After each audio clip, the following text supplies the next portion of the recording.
I mean, I got to tell you, these three guys don't feel like players that many people will be targeting early in fantasy football drafts, but then you see comments in different places. He'll be back, and you see comments where people say, I'm going to draft Cooper Kupp, or you do drafts on Underdog Fantasy promo code Smitty, where you see people drafting Cooper Kupp over Puka Nacua, predicting a Rams, dominating playoff effort, and it just confuses me because I feel like too many people think that this being 30, 31 for a wide receiver is not a big deal. This being 28 years old as a running back isn't a big deal. Look what he just did at 28. He crapped the bed. Not that you can't do well at 28, but you almost certainly, unless you're Derrick Henry, can't do well at 29 as an RB. And there are a lot of people that don't know this data. There's a lot of people that they run into it blindly, and they say, oh, you'll see, he'll be back. Ekeler's going to go somewhere else and be fantastic. There's certain things you can't defy. And Kelce, Travis Swift, a.k.a. Travis Kelce, I just wonder, did Taylor Swift know she was dating a backup? I mean, imagine finding out you're dating a backup tight end for the Kansas City Chiefs about 6 months into the relationship. You know what I'm saying? Live from the FantasyFootballShow.com studios. It's the Fantasy Football Show. Live! Monday through Friday, 8 p.m. Eastern. Smitty is also live whenever news breaks. Live whenever news breaks. Live after games. Live graveyard shifts like at midnight Eastern a lot of times. Doing Underdog drafts. We might do that tonight. Might do that on this show. Who knows? 2024 avoids. We've got Kelce, we've got Ekeler, we've got Cooper Kupp, we've got Silver Rapture in the building. We got detected at the backyard. We got motion in the backyard. We got Sick Nasty in the building. Appreciate Sick Nasty, amazing moderator. I don't give enough flowers to. I'm sorry, Sick Nasty. I don't mention your name more than I should. Smooth Criminal first in the building. Lupo second. Appreciate you all being here. Now I get that this is going to be an easy topic for some of you to digest. I know a lot of you are going to say not going near Kelce, not going near Ekeler, not going near Cooper Kupp. Some of you might say not going near Christian McCaffrey. No one's crazy for thinking any of those things. And really, no one's crazy for wanting to believe in Kelce one more year at a new cost of entry. Now, here's the thing we got to really take in, all of us. Where are they getting drafted? Because at the end of the day, I could come in and say Kelce's a total avoid all day long, but if he starts falling into some crazy territory, that's a whole different player. That's a whole different perspective. Travis Kelce in round 4 or round 5, still producing relatively good numbers comparatively to the tight end field, minus the top 1 or 2 guys. That's okay. Like where his ADP is slotted at coming into the 2024 draft session we're about to partake in will fully determine whether he's an avoid or not. So we need to keep that in mind right here as we delve into this topic blind. We got blindfolds on and we're trying to guess where all the stuff's going to fall. Cooper Kupp, same thing. Total avoid right now. But if this guy drops, which I don't think he will, into a crazy territory, think about where Alvin Kamara was going. 6, 7, 8, 9, depending on what platform you were drafting on. We cleaned up with Alvin Kamara, who was 28 years old, by the way, and didn't really finish the season strong because he wasn't there in week 17. Now, everybody's getting hurt left and right. Hard to blame Kamara when he carried people the entire season, and he was fantastic. He was one of our biggest steals, but he did crap the bed in week 17. But guess what? A lot of players crap the bed in week 17. You had to have a team that could carry weakness at any point, and that's kind of the nature of fantasy football. No one blames Gibbs for having a bad week 17. He carried people into that final game and final contest. So the crazy part here, though, is that everything I mentioned here today could be completely thrown out the window if the ADPs plummet. And then we start looking at these players as maybe not avoids anymore, maybe decent value propositions, risk versus reward. This is where the casual Caleb comes into one of my live streams and says, Smitty, if he calls in, if he's got the balls to call in and say, Smitty, you're a flip-flopper. You're a flip-flopping Freddy is what you are, Smitty, because you just put out a video. I remember I was in the live stream where you said avoid Kelce, avoid Ekeler, and avoid Cooper Kupp. And now you're saying to buy Cooper Kupp, buy Kelce, buy Ekeler? What's going on, Smitty? You flip-flopping Freddy? When you don't understand that it doesn't really matter 8 months from now, 4 months from now, what I said earlier, just because I said it, I don't have to cement anything in. You want an adjust and adapt analyst in front of you telling you what he thinks in that moment in time. And if Kelce goes from a top 20 overall player, which is avoid, screams avoid like crazy. Right now, avoid.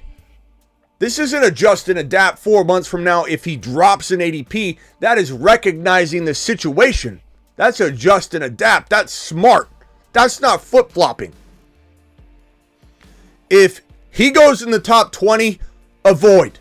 If he goes in the top 3 rounds, avoid. If he goes in the top 3 rounds, avoid. Boom, boom, boom. You've just been Smitty disapproved. That is my point. That is where we stand right now. Right now, we have no indication he'll be a 4th rounder. Right now, we have no indication. I think we have very, very good indication that he's not going to be in the 4th round unless he craps the bed on the way out the door. But right now, we're doing best ball drafts on Underdog Fantasy promo code Smitty. And that's going to wrap up today's show. Whoa, it's me. Hey, Smitty, it's me. That's the wrong button, but that one's interesting, bro. That is crazy. Like, that future Smitty knows what he's talking about. Look at future Smitty. We need to have him on more often. Look how to a T he had this prediction.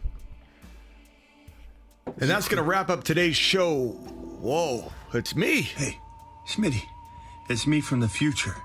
I'm calling you from 2024. Whoa. Hey, I'm tripping out here. Yeah, calm down. Hold on. I don't have much time. Listen to me. Okay, take the higher on Jahmyr Gibbs, 580 yards rushing. I'm telling you, Underdog is the best place to play fantasy football in 2024, let alone back in 2023. And I'm telling you, buddy, I'm telling you right now, Jahmyr Gibbs, 580 rushing yards over. Us. And whatever you do, pal, on the Patrick Mahomes. Bro, Mahomes what, bro? Bro? Buddy, Smitty? Me? Hey, pal? What's going on here? Unbelievable. Higher, lower on... That was recorded, I think, in like July or August. Maybe it was August, July, somewhere around there. Unbelievable. We didn't listen to future Smitty on both of those. Well, we did on Gibbs, but we didn't know what to make of that Mahomes situation. But we'll have future Smitty on in the future. Pardon the pun.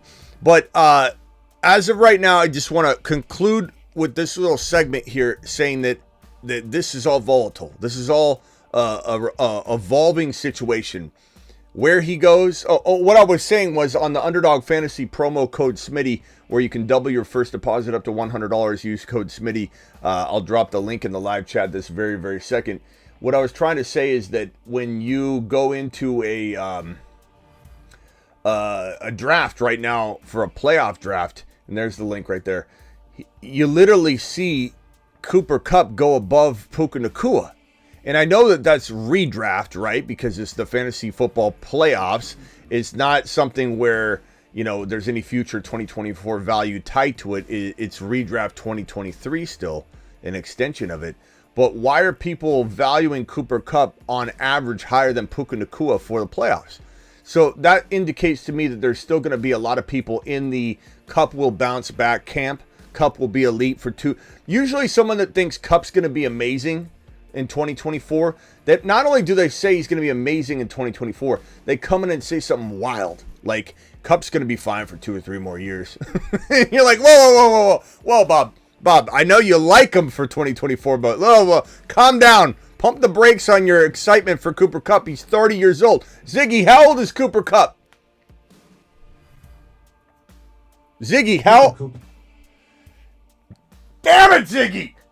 How old is Cooper Kupp? Cooper Kupp is 30 years old. He was born on June 15, 1993. Off. So June. So he turns 31 in June. That's the kiss of death. 30 to 31 is the kiss of death. Diggs turns 31 as well. Cooper Kupp turns 31. Diggs turns 31. What do these wide receivers have in common? Breakdown? Injury? You know, in terms of 2024. Now, Diggs may have not been banged up this year, but here's what happens to a player at 30, 31 as a wide receiver. Here's what happens to a player at 27, 28 as a running back. And they're different. Why? Because they're different positions. They require different skill sets. They require different twitch. They require different explosiveness. Different intelligence can carry you, and smarts can carry you. Route running can carry you a little bit further if you lose a step. Here as a RB, the reason the shelf life is 27, 28, and I know a lot of people, casual Calebs, will come in and go, oh, I think CMC will be fine for another 2 or 3, 4 years. Calm down, Caleb. Calm down. You want to be on the McCaffrey train for 2024. We get it. And I fully understand it. If someone wanted to come in and say, Dynasty Startup 1.1 McCaffrey, I wouldn't do it. But I can understand that if you thought he'd be good for a year and a half, which is the most I'd give him, if I was feeling generous, because I think there's a world where you do worry the hell out of McCaffrey this coming 2024 season.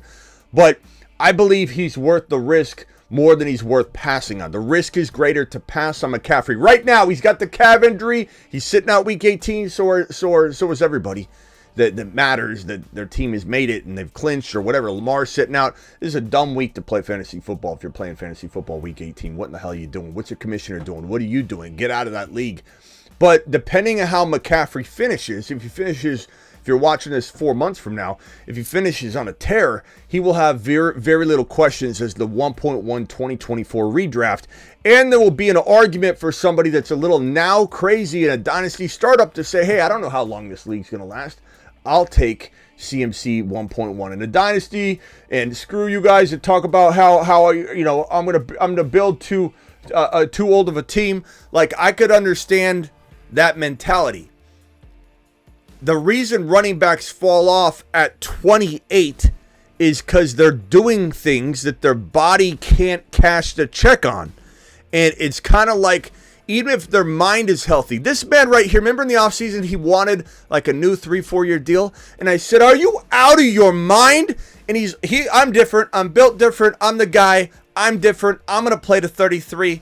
I'm going to play. These guys, and I don't blame them, I probably think the same thing.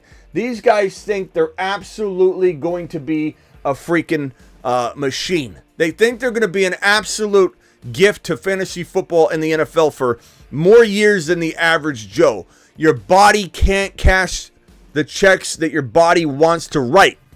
And so as Ekeler turns 28, goes into this season, Ziggy, how old is Austin Ekeler? Ziggy, how old is Austin Ekeler? You son of a bee. Austin Ekeler is 28 years old. He was born on May 17, May. 1995. Ziggy off. May, he turns 29. He didn't make it through his 28-year-old season. He didn't make it through, okay, in terms of being an elite player. Got injured, didn't make it through, was an absolute travesty. There's no way he walks into 29 doing good things. Now, I will tell you, and I've dropped that Underdog Fantasy link. It's dropped right now. Pinning it in the live chat as we speak. Already pinned it. McCaffrey is entering his 28-year-old season. Ekeler just failed his 28-year-old season. Kamara was suspended at the beginning and got a little bit of cushion room to get through his 28-year-old season, but still failed at the end of it. Derrick Henry's the only running back in recent memory that has done the unthinkable, the undoable, the impossible, which is play elite football, not only all the way through 28, but to play relatively amazing considering, even though he didn't exactly help people win at the end either, 29. It's not a roadmap. It's not a pathway that's been opened up in the portal for running backs. Don't expect it to start happening. This is not something that's going to be the regular for RBs. It really is a miracle to do what McCaffrey's going to try to do at 28. And if anybody thinks they can come in here and start messing with the laws of data, the laws of physics, the laws of mathematics, the laws of everything that is wholesome and true and predictable in fantasy football in terms of how old the player is and how likely they are to do something, you got another thing coming. You're playing a weird game. You're playing a weird game. It's a weird flex. It doesn't make any sense. Nobody's buying into it. No one's even going to listen to you. If you walk in and go, I think McCaffrey is going to be, this is the person that has no idea on research and data and all that. It's fine. There are a lot of people that need that information. They're just looking for it. But somebody that stumbles in is either a total just Niner fan. And again, let me just say this. I believe McCaffrey is a better bet to deliver at 28 than to bet against him. I'm making that point abundantly freaking clear. And I have videos on it. So if anybody wants to relax for a second. But the guy that comes in that says, yeah, I think McCaffrey will be good for another 3-4 years. He takes care of his body, catches a lot of footballs, doesn't run up the gut as much as the average running back. I think 3 or 4 years probably be pretty good. You don't know what you're talking about. Like, he could do it at 28, okay? He could. He might even do it at 28 and a half. And there's a chance he does the 29-year-old thing. And that's why McCaffrey, I would say, him and Derrick Henry are in a, just picture them in a carriage together. You know, and they've got this carriage. It's a 2-seater. There's no room for anybody in the back. This isn't one of those things where people can climb in, they close the doors, and you can carry other people in it. This is a 2-man seat. A 2-man seat. Okay? McCaffrey's here. Henry's here. But Henry isn't going to be able to do it at 30. Okay? That's done. That whole experiment's done. But these are the only 2 people that have rode the carriage. Okay, into 29, maybe. McCaffrey's still got to make it out 28. Something happens to the NFL running back body. It used to be 30, 31. You start getting hit younger as a kid. It starts accumulating. Your knees start to give out. It's all about explosion. The way I like to liken it is to an elevator door closing, but not one of those elevators you can stick your hand in and it hits it and opens back up. Picture this elevator door with the razor sharp blades and nothing's going to stop it once it closes. That is the hole that a running back faces. And when you give that football to the RB and he's trying to run through that hole and the elevator doors are closing, their blades, they're not going to have any mercy, and the running back's either going to get through it or he's not. That is, in a nutshell, the way you should look at the age of 28. Will McCaffrey slip through the elevator doors? Again, for anybody that thinks I'm saying something negative about CMC for 2024, I'm telling you, I think he slides on through it, grazes his arm, he gets cut a little bit, he misses 2 or 3 games, but sum total, you take that player that went like this. Okay, you take that player that went like this. Week 1, week 17, this is CMC, okay? He's going to be balling out, get injured for 2 to 3 to 4 games, come back, ball out, start to maybe fade, and then in 2025, we start to panic and be sad because the Christian McCaffrey we know might no longer be entering this season, okay? But right here, this missed amount of time, doesn't matter if you plug the right player in. You've got this Ty Chandler guy, the 2024 version of him. That is the way I look at Christian McCaffrey. I do believe he belongs in the benefit of the doubt category, but not Austin Ekeler. Not to mention Austin Ekeler crapped the bed on the way out of his 28-year-old season. Just because he did that doesn't mean McCaffrey will, but there's worry and concern. There's absolutely concern that McCaffrey could crap the bed on the way out the 2024 season. So you have to be prepared. You have to cuff. You have to build appropriately. You have to adjust and adapt. You have to kind of look at things as they come. But Eckler's done. If he falls anywhere near 2023 think Alvin Kamara territory? Sure. Why? Because maybe for 4 games he blows up and then he gets hurt. 6, 7, 8, 9 round territory. Could I be having a different conversation with you? Yes, I could. Cooper Kupp, top 20 pick, out. Top 25 pick, I'm out. Top 36 pick, I am out, young man. I am out. Debo's, Tank Dells, ETNs, even Bijan in his situation. Like, all these players warrant a draft selection ahead of Cooper Kupp. Does Cooper Kupp have some newfound value, different value? You literally walk out the door, okay? Okay, Cooper Kupp, top 36 overall player. I'm out. Later, deuces. Cooper Kupp? Oh, did somebody say Cooper Kupp's the 7th, 8th rounder? I might be back in the game. Totally different scenario. Have to look at it that way. That is, what I just did is how you approach evolving and changing values. If you think that's flip-flopping, I've got a bridge to sell you. Because that right there, you walk in, take a look at the land, the lay of the land's in front of you. Now I react appropriately. Now I say Cooper Kupp round 9's different than Cooper Kupp round 3. They're essentially 2 different players. We'll adjust and adapt as it comes. Ekeler, done. Is at the value range, anything close to it as we know it, done. Travis Kelce, anything close to the value range as we know it, done. 4th rounder, 5th rounder, he might be a top 5 tight end in the normal tight end landscape without the expectation. So maybe we do like him in round 4 or 5. We'll take that as it comes. Top 24, 30 overall player, done. Cooper Kupp, top, like I said, done. That is, in a nutshell, the 3 biggest avoids in 2024.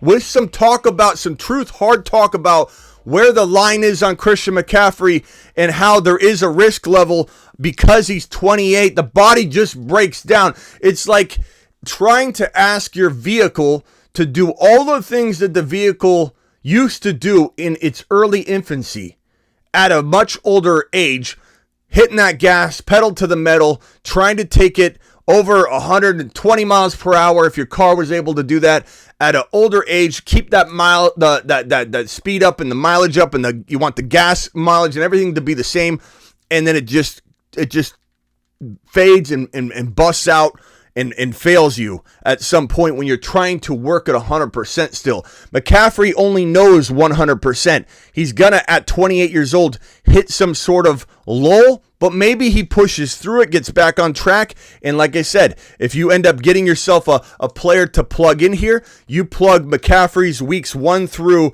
let's call it weeks 1 through 7 totals with McCaffrey's week 11 through 17 totals. With the player you start for 2 to 3, 4 games, you have the number 1 overall running back. You can look at it that way. You can draft that way. You can expect that. But that is a curious case of Christian McCaffrey, who does deserve the hall pass for 2024. Who doesn't deserve the hall pass for 2024? Kupp, Kelce, Ekeler, and a couple others that we could bring up during this show. So, dial in. Call into the show. Call into the show.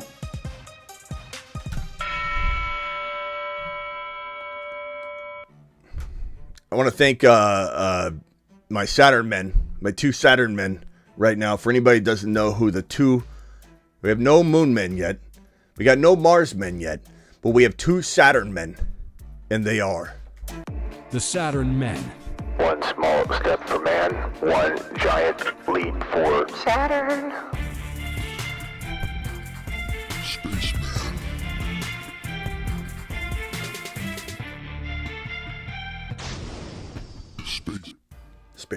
Spaceman indeed. All right, let's open those phone lines up. I'm sorry if anybody's dialed in. Let's see. Alex Cruz calling in. Baked In Boys calling in. Oh, Alex, I just hung up on Alex. Alex Cruz, call back in. Bro, I accidentally hung up on you, bro. Baked In Boys, what can I do for you? You're live. Alex, call back. I'm scared. You're here. I'm just calling. I want to say thank you. I want the championship 2 weeks. Oh, hold on. Probably my best year of fantasy football. Yeah, okay. I guess I thought I hung up on Alex, but I think I got both of them in here. Hold on. Alex, you still there? Yeah. I don't know how that happened. It says I hung up on you. Okay, Baked In Boys, you said you won how many championships? 2. 2. Nice job, bro. Nice job. Thank you. Large mark to your advice. Thank you. Hey, I appreciate that. I appreciate all the people calling in and all the amazing things that you guys throw at me. But really, you took in the information. You executed. Amazing job, bro. Thank you. Hang tight. Let's go over to Alex. Yeah. If you want to hang out here for a minute, hang right there. Alex Cruz. Alex Cruz, you're live. I'm tired of that. Alex, you are probably, if I had to put a number on you, you're probably like listener 10 overall. I don't know, something around there. So you get all the time you want. This guy was with me. There's Silver's in here, Alex Cruz. Motion detected at the front door. There's more people in here that I should be acknowledging, but Alex Cruz and Silver were probably here within the first 10 viewers consistently. And so I kudos to those guys. Alex, go ahead. You get as much time as you want. All right. Well, first, this is funny, but you remember before the season started, like, we were against the Green Adam, we're actually winning. But I said that this is going to be better than Gishon. He's going to finish higher than Gishon. Yeah. Right. You really got no say. No, I don't think we looked at you like you're crazy. I don't remember arguing with you like crazy fashion on this because we love Gibbs. Like I don't think I would have. I think I would have, like, if I could go back in time and watch that, I think I would have been like, talent wise, Bijan's the best thing to ever come out of college for the last 10 years. I don't think any of that has changed as far as fantasy outcome. I think we admitted several times in this offseason, not just like at the end of it, in the beginning, and that there was a world where Gibbs could outscore him. But I think in terms of like drafting, I think a lot of it had to do with ADP too. Like Bijan's ADP was, some of these things I think get remembered a little differently. Their ADPs were far apart. Now Bijan failed at his ADP, but taking Bijan over Gibbs when you could have got Gibbs later was probably the argument more so than anything else. But I hear. That's pretty boring. Yeah, But yeah. I was basically, most people, like, I was not a big fan of Bijan and where he landed, his situation. I'm a big fan of the talent, but I didn't think it would really work out. Like, it would be all right, but I just couldn't draft him. High for like maybe top 6, like in the first round. Because the coach, he is horrible. The coach sucks. Like, it just sucked. Like, and like, I just thought Gibbs with the Lions, I mean, that would just be ridiculous. Because the guy, I mean, Dan Campbell, and Gibbs, to me, is number one. Hey, hold on 1 second, Alex. Alex, hold on 1 second. Can everybody hear Alex? People are saying that everything sounds choppy. Can you guys not hear Alex right now? In the chat, the live chat, if you guys could respond. If you can't hear, is that AI talking to Smitty? I guess people can't hear it. Here, call both of you. Call back. Let me close the phone line and call back. Okay. Let's close this out and see if we can restart the phone line. I don't know if this was choppy. Yeah, this connection is horrible, says Charles. Can everybody hear me okay? Can everybody hear me okay?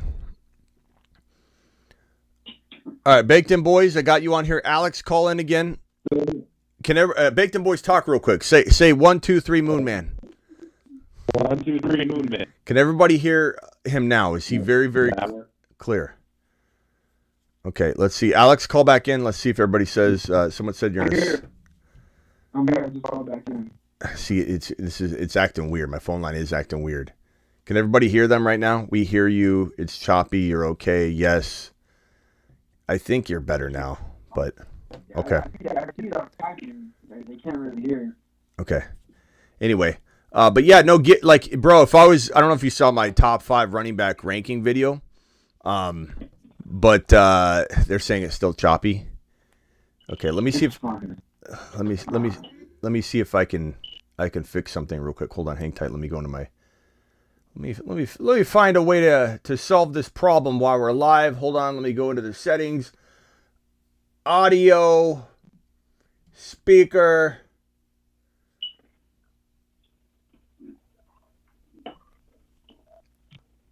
Hold on a second, boys.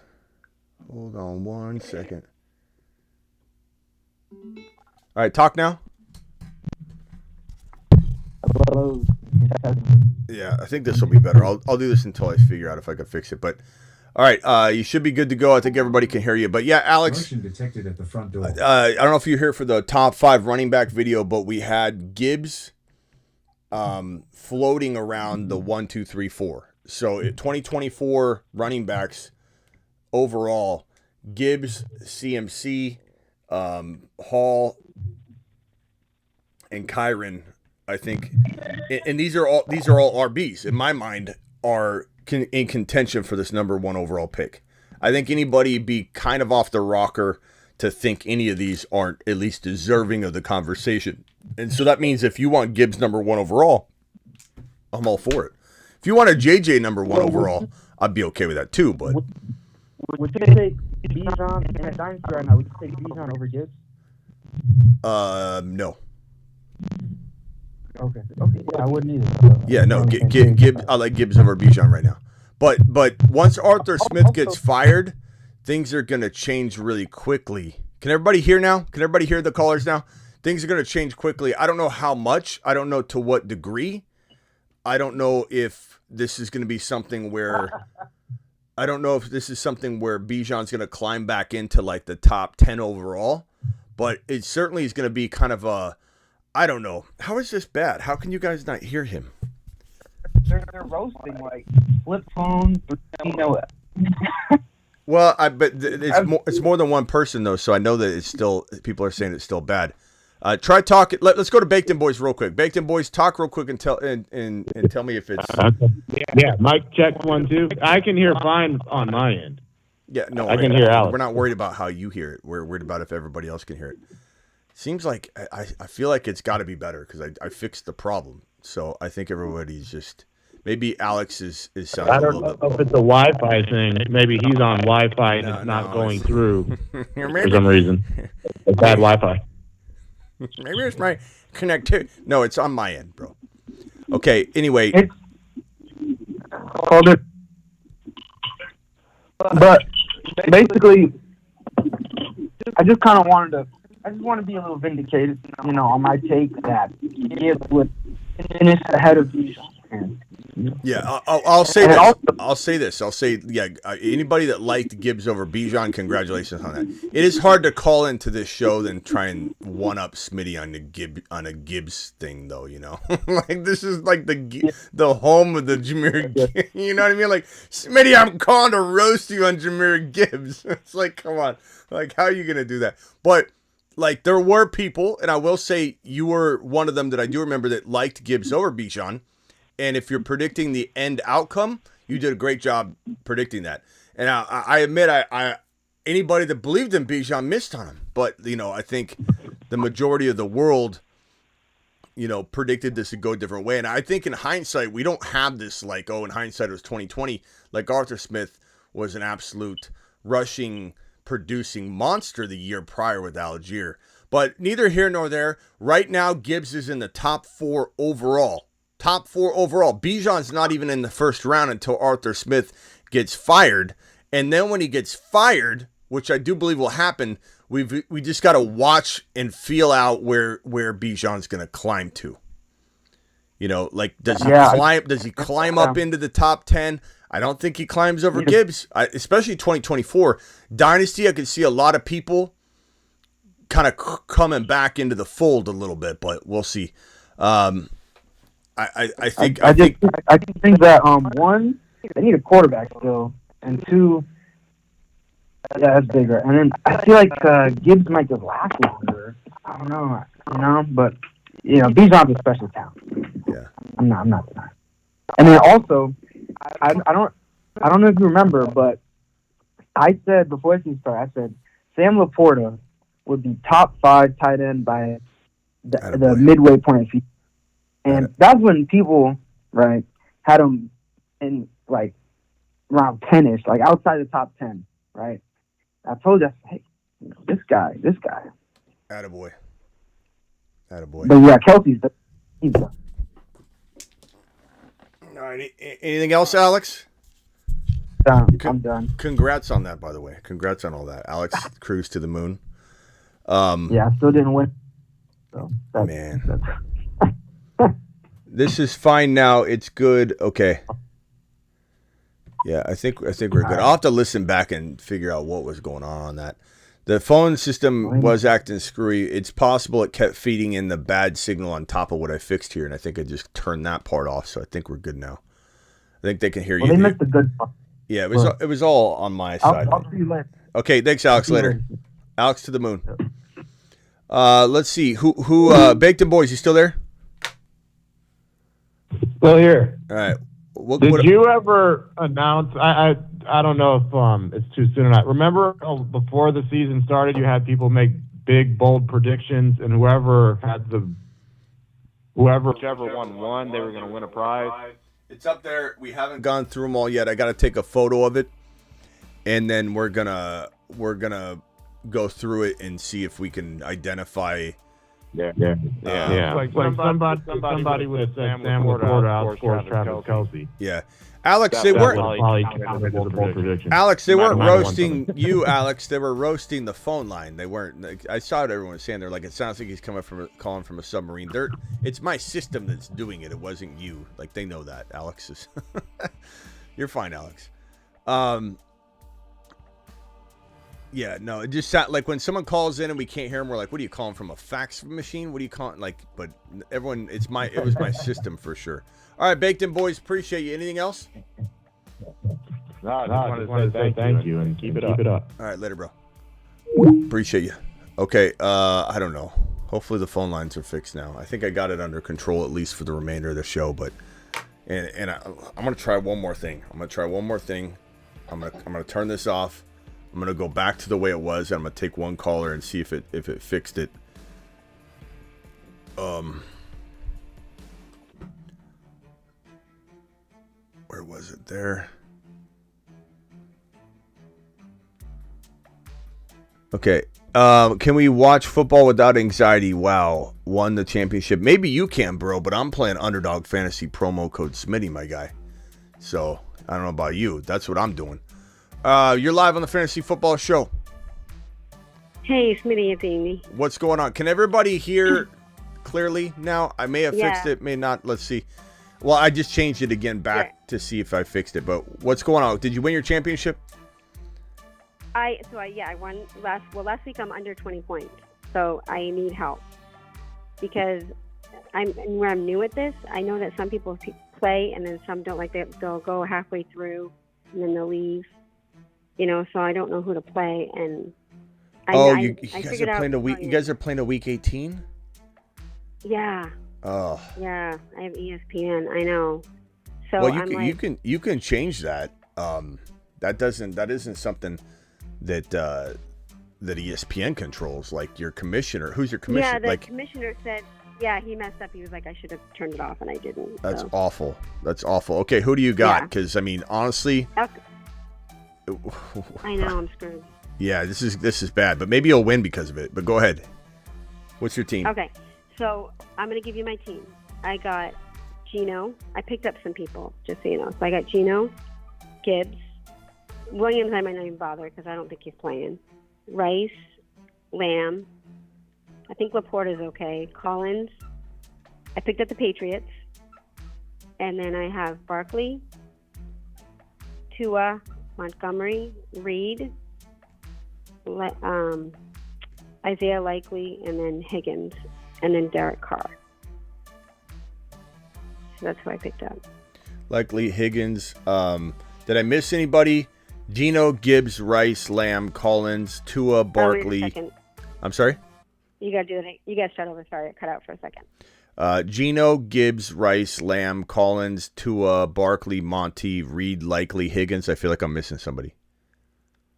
You got Barkley, Tua, Monty, Reed, T. Higgins, and then Carr. Okay, Carr.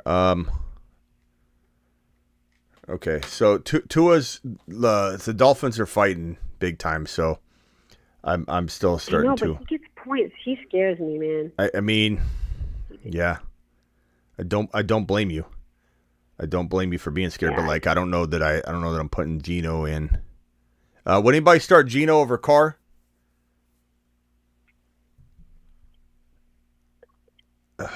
I love me some Arthur Smith. Please don't fire him. Oh, please.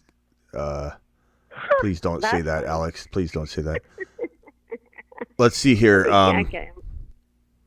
Let me look up a couple of these guys. To be honest with you, like this is just a disaster because I know. But maybe it's going to benefit you. And he picked up. Well, no, he picked up Murray. I didn't get him on the waivers, and then he picked up Herbert.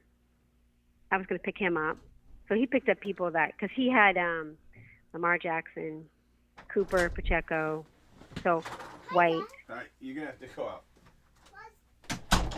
Okay, so Lamar. You said Lamar Jackson. What else? He has like Lamar, but he dropped him. I mean, he didn't drop him, but he just benched him. But that's who I lost up against last week, 20 points. I'm already down 20 points. Yeah, we're just gonna have to wait on some of this. I mean, there's not much we can do yet. There's a lot of people that are missing practice. I know. And I was going to ask you, should I pick up Mitchell or Slayton? Mitchell or Slayton? Yeah, like because I know. Because CMC. Yeah, Mitchell would be a good grab. Mitchell could be a good grab. That's the problem. Is like somebody has like Mitchell or Mason. Like who knows? One of those people could win the league because of it. I would just say. Motion detected at the front door. I would just say I probably would wait a little bit longer before we lock this stuff down. I'd say in general I'm going Tua because I think Tua's got a lot to play for. Even Gibbs, depending on what happens in the games, it could totally change everything in the middle of the Sunday games. Like tough to know how much they're going to run Gibbs into the ground. Yeah. Someone is at the front door. I think we got to deliver. I mean, like even the Patriots, right? They may just throw the game, right? So I have them for my defense, but I'm like, do I even on paper it looks good. But I think we attack this later in the week. I don't think this is something we want to address right now. Otherwise, we're just going to send you down a bunch of rabbit holes. I think we're just wasting breath. We'll hit this as we know more as we walk into later in the week and rather than dig into it now. I just think we're going to run and spin our wheels. Should I pick up Mitchell just so nobody else does? You what? Should I pick up Mitchell in case somebody else does? I definitely would. I think having the Niner running backs while they rest CMC is good. I don't know if Mason will get a bunch of run, though. You just never know. I don't think you can drop any of these guys. I guess you could drop, like, if you're sticking with one of your quarterbacks, you could drop one of them. I don't know that Derek Carr is somebody that I'm all that interested in playing anyway. I personally would play Tua, but trust your gut. But that's mine. Yeah, I mean, last week I didn't play him and I played somebody else and I got more points. Yeah, I mean, he had 2 TDs. He did okay. He did okay. He did okay. Yeah, he did okay, but I got more points from. Yeah. I would say pick up Mitchell and then we'll go from there. But I think it's a little too early to totally get into it all. There's still a lot of news that's going to be coming out. Likely? Should I drop Likely maybe? Or maybe I wouldn't drop Likely. I think you're giving your opponent a potential nice tight end. Okay, that's what I thought. Actually, he's probably not going to play much either, actually. Hold on. I know that Lamar is going to sit. I highly doubt they play their starters much at all. Yeah, that's what I'm thinking. I know, I hate this stupid 18.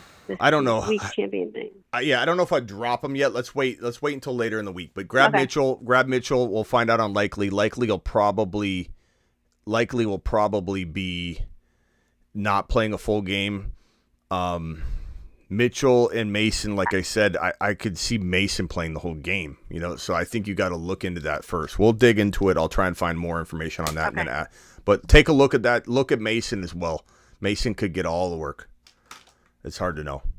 Yeah. This is why you can't play. This is why I almost don't even create Week 18 content, because it's like it's really nobody should be playing this. Nobody should be playing. If anybody plays it this year, they need to fix it next year. We have this conversation every single season, and people continue to play in these leagues, and nobody checks with the commissioner. They just play through the season, and it's like you're literally losing. You played all this for nothing, and maybe you win it because of this Week 18, but it's ridiculous. It's ridiculous. People don't have Lamar. It's ridiculous that McCaffrey, all the Niners starters, anybody that's on a team that's clinched or has nothing to play for, they're sitting. And it's a disaster. Yeah, it stinks. All right, so call in when we're closer to knowing a little more information about all these guys, because I really don't want to guide you in the wrong direction yet. All right, sounds good. Thanks. Okay, thanks. All right. It's crazy that so many people are playing Week 18. I'm getting messages going, Smitty, can you create a lot of Week 18 content? I'm like, for what? For what about the people that are doing it? This is not saying this toward you, Amy, or anybody else that's in this spot, and you're like, damn it, I shouldn't be in this spot. I didn't know. I didn't look at it. It's fine. I'm not saying anybody should feel ashamed of themselves because their commissioner didn't know what they're doing. But it's like, I'll answer questions. I got open phone lines, but I think it's too early to address some of this. But it's like, I'm not going to create Week 18 shows. None of you want to watch that. 99% of the people, or 95% of the people watching, don't want Week 18 start bench content. You want 2024 content, so I'm bringing that. And so that's kind of why answering it. Again, nothing against Amy or anybody else that's calling and asking about it. I'm happy to answer whatever I can. But it's like, I'm not going to create a Week 18 start bench video. I'm not going to create Week 18 is garbage. Like, nobody should be playing this at all. I saw Mitchell was questionable. Check his status. Yeah, and again, to Ron's point, I think Mason could be the guy. You just got to look into it. But we'll know more. A lot of walkthroughs yesterday. A lot of just players missing time. Lamar's sitting, but does that mean that likely won't play? I will have to find out. I imagine you'd sit all your starters. I don't know why you wouldn't. I think I could just see Mason having like 100 yards and 2 touchdowns. Like someone, I would probably, Amy, if you're still watching, I'd probably really consider looking into it, delve into the news on it, and try and see if you can figure something out. I can even ask my boy Raj what the likelihood is. Here, let me text him right now, my Niner pals, and say, what are the odds, or what will the workload divide be between Mitchell and Mason this week? All Mason, Mitchell to be rested as he's hurt. On a show, need your help. Boom. Get you instant advice from the ground floor, from the troops on the ground in San Francisco. Let you know what is up. Crazy year, ladies and gentlemen. Unbelievable year. Like year 17 of the league, we're always played every week. Nobody wants to change it. They say, why change it now? That's crazy. That's crazy, man. I just can't imagine like losing one time that way and then wanting to play in that league again. Like how someone can play week 18 it's head scratching to me. Not you, Silver, just your commissioner. Okay, second year I asked one of my league guys to change it to 14 to 17. Good thing there's nothing to win. I like Jordan Mason from the Niners, says Superfish. Mitchell always gets hurt. Yeah, I think that they're probably going to kind of rest him as well. Thoughts on Pacheco and Dynasty? I like Pacheco a lot. He runs really hard. He's always kind of banged up. I worry that he's going to not have a long, career, though. Yo, Smitty, have you started 2024 content already? Where have you been? Of course I have. We're day 3.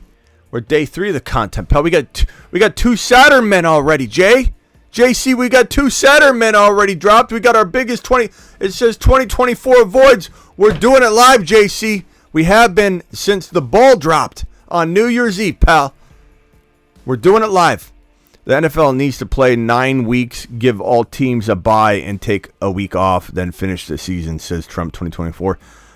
Mitchell is better, says Glenn. Yeah, but we don't know if Mitchell is getting the work. That's the problem. It's not about who's better. It's about who's going to probably get all the run. 60-40 Mitchell, I'd bet, says Vlad. Let's see what Raj says. Raj is the one that actually, I trust, Vlad's got a good opinion on it. He's a big Niner fan, but let's see what Raj tells me. There's definitely, potential that Mitchell, they want to rest him. They don't want him. Don't want him to get hurt, and not be available for the playoffs. But then again, they're not all that concerned, I think, with keeping Mitchell as healthy as they were in the past, because Mason stepped up, and that maybe they're like, hey, you gotta do your part, man. Like, you keep getting hurt. Why trust a guy that you don't know is gonna be able to even finish the game? Like, Mitchell just cannot stay healthy. Bijan handed me second place, says Mario. Hopefully Kelce can shake it off and come back making big plays for Mahomes, says Derek. Good. That's a nice thought, but maybe in the playoffs here, but 2024, I don't know. He's a borderline top 5 to 7 tight end. Maybe next year, if he's lucky, that will be what he can do. But Kelce is certainly dropped from the top 3. I don't think you absolutely can't draft him as a top 3 tight end in 2024. And who knows if he retires? He could definitely retire. Thank you, Marty. Appreciate you. He could shake it off and then just walk right into the sunset. I mean, just imagine Taylor Swift's surprise. Like, hey, who's that man over there? Oh, he's a starting tight end for the KC Chiefs, I think. Oh, is he? Okay, I'm going to go talk to him. And then they start dating, and then she finds out he's a backup. Imagine finding out this is a backup. This is all. Get me a coffee. Kadarius Toney's go get coffee person. He's behind Kadarius Toney in terms of trusted targets. I mean, Kelce looks like trash. He just dropped off. But keep in mind, like, Jimmy Graham was so dominating. He's still in the league, by the way. He still catches a touchdown once in a while for the Saints. It's crazy. But Jimmy Graham, the day Jimmy Graham wasn't Jimmy Graham, was painful. It was painful. The day Emmitt Smith wasn't Emmitt Smith, the day Adrian Peterson wasn't Adrian Peterson, all very painful things to watch. It was like watching yourself run in mud. It was very painful. It happens to everybody. It's going to happen to all of us. It's going to happen to me doing this. I'm going to look like I'm running in mud someday. I'm going to be some old man. I'm going to be like, this will be me. I'll be walking in one day. Hey guys. It's Sonny Boy. Let's get those spacemen in their outfits and let's go to... And I'll fall asleep on a show, and the day I fall asleep live might be the day I pack it in. I think I got a good 15 years left in me, though. I think I'm going to be like Tom Brady and play well into my, my twilight years. But it catches up to all of us, and it certainly is caught up to this man right here. It's certainly caught up to this man. Father Time is catching up to this man. He's probably got the most ability to try and shake it off a little bit, I imagine, like for half a year and then get hurt. Like his talent's still there. Their talents are not. His talent's still there, but his age will keep him from playing full games, and he'll be in and out of the lineup. So that's kind of the way I see it. This super chat from DeBalt. Appreciate you, DeBalt. DeBalt says, drafting hero running back and your pick 10 to 12 in the first round would draft a running back and a wide receiver in the first and turn around. I mean, yeah, look, hero RB is going to be probably, and again, best player available is the only real way to go, but that opens the door to all the strategies, right? Just because you went best player available doesn't mean you're not going hero RB.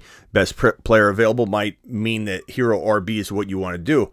Hero RB is going to be fantastic from pretty much any spot. So if you take like Breece Hall at the top of in the top midsection of the first round, then you got Breece Hall in round 1, and then I'm going best player available, but oftentimes you will see this be wide receiver, tight end if let's say the right tight end will be in that territory.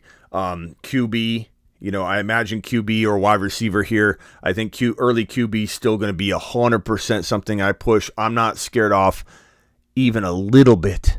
I'm not scared off even a little bit from the QB injuries, because every position, wide receiver decimated with injuries, wide receiver, running back decimated with injuries, BB, running back, QB decimated with injuries, tight end, decimated with bust injuries, all kinds of stuff. But I'm not scared off from early QB. I think if anything, this will be a year that I push early QB, maybe even more than normal, because people are going to be so scared off by it. And early QB to us is going to be in this 3 or 4 round territory, because people will be scared off by it. They'll say, let's just draft a Jordan Love later, who we love. We'll be okay with that too. That's not a bad approach. You don't have to go early QB, but I think 3rd and 4th round will be a great place to grab your quarterback, and you'll have the feel and the production of an early quarterback without really even being early quarterback. This is mid-round quarterback.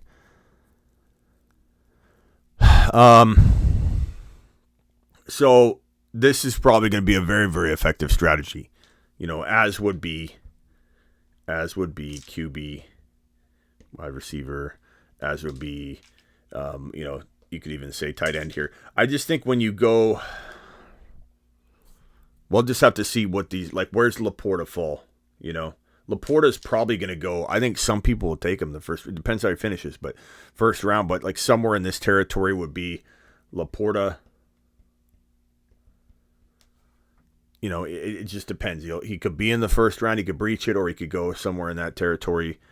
I think in general, I'm going to find myself very much in favor of running back, wide receiver, QB, running back, wide receiver, QB, or running back, maybe wide receiver, running back, just depending on who falls here. Where's ETN going to be? Finished freaking 2nd, 3rd out of all running backs.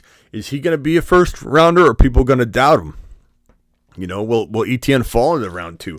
There's nothing wrong with going Breece Hall and ETN if people can't give ETN the respect he deserves. There's nothing wrong with taking a gamble on, I don't know, so many ways to go around. Thank you, Derek. Appreciate you. Derek to the moon. Anyway, Laporta probably 2nd round pick, says Huffman. I mean, like I said, I think in anywhere from the 1st to 2nd round turn territory, I think Laporta is going to go. For me, and it's so fun to do this. It's a little early to do it, but for me, it's like the question is, if we say this is 1, 2, this is overall. Top 10 overall 2024. Okay, 3, 4, 5. Thank you, Derek, again. Appreciate you.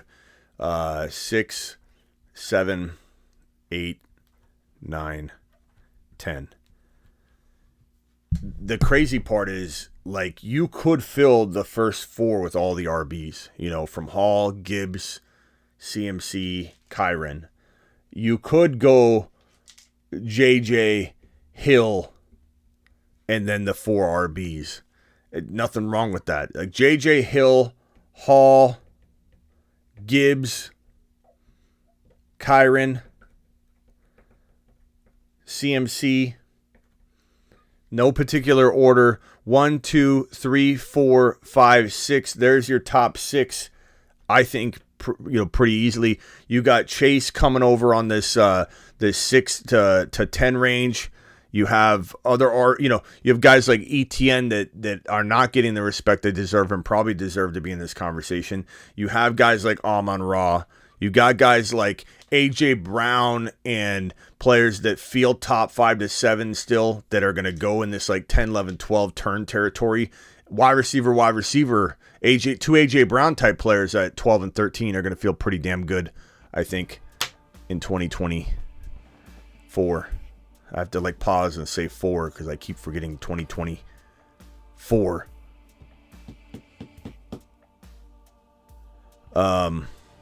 Raj responded, I'm going to the what's he saying? Raj has responded to everything else. He says, Raj, Mitchell, Mason, we need you. He's talking about something else. Talking about the road game or traveling and going to the game. Mitchell, but what's the divide? He's banged up. How much does he play? Thanks, pal. Let's see what he says. Confirm week 18 starting QBs. Yeah, and I have that. I can put that up. I've got the graphic right here. Which again, nobody should be playing week 18. And I'm sorry if that sounds like harsh to be like I'm going to answer anybody's question. I just don't think now is the time to go over some of this as we're waiting for a lot of news to cycle in. But here are the starting quarterbacks per Adam Schefter for week 18, and it's not pretty. And it's if this doesn't make you change your rules or make your commissioner change your rules, then you're just you're playing all year for nothing.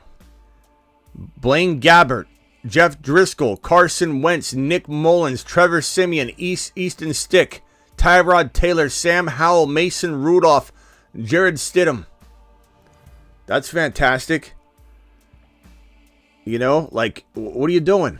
Why are you playing? And prayers up for Tyreek Hill, whose home was on fire. There's the video footage of his home on fire. Is the roof of his house. Tyreek Hill standing outside of his home. Crazy, man. Prayers up to Tyreek Hill's home and his family. I think everybody's safe, but it's crazy, man. And Lamb, yeah, we didn't even talk about Lamb. Where's Lamb go? Is Lamb right here? I wasn't trying to leave anybody out. I was just spitballing it. But Chase, Amon-Ra, Lamb.